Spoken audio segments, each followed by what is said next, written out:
தமிழ்நாட்டிலே குடும்ப அட்டைகள் 21 லட்சம் பேர்த்துக்கு வழங்கியிருக்கிறோம். கடந்த 2011 21 வரை அதிமுக ஆட்சியிலே பிரிக்கப்பட்ட ரேஷன் கடைகள் 2536.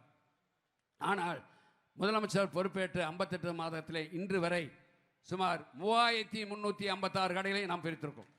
10 வருஷத்தில் செஞ்ச சாதனையை விட 5 ஆண்டு காலத்திலே 58 மாதத்திலே முதலமைச்சருடைய அரசு அதை விட 800 கடைகள் புதியதாக பிரிக்கப்பட்டது. விவசாயிகளாக இருந்தாலும் சரி, பொதுமக்களாக இருந்தாலும் சரி, மாணவர்கள், அரசு ஊழியர்கள், ஆசிரியர்கள் அத்தனை பேருக்கும் இன்னைக்கு பல்வேறு திட்டங்களை செயல்படுத்தி ஒரு பொற்கால ஆட்சி நடத்துகின்ற மாண்புமிகு முதலமைச்சர் அவர்கள் 2026 சட்டமன்ற தேர்தலில் மீண்டும் தமிழ்நாட்டுடைய முதலமைச்சராக வர வேண்டும். 7வது முறையாக திமுக ஆட்சி அருகில் ஏற வேண்டும். இல்லாவிட்டால் தமிழுடைய பண்பாடு, கலாச்சாரம், நாகரிகம், தமிழ் மொழி, தமிழ் இனம் எல்லாம் பாதுகாக்க முடியாது. ஏன்னா அடிமை மாநிலமாகத்தான் நாம் இருக்க முடியும். எனவே மாண்பு முதலமைச்சர் அவர்கள் இன்னைக்கு உறுதியாக, இன்னைக்கு திறமையாக இருக்கிறார்.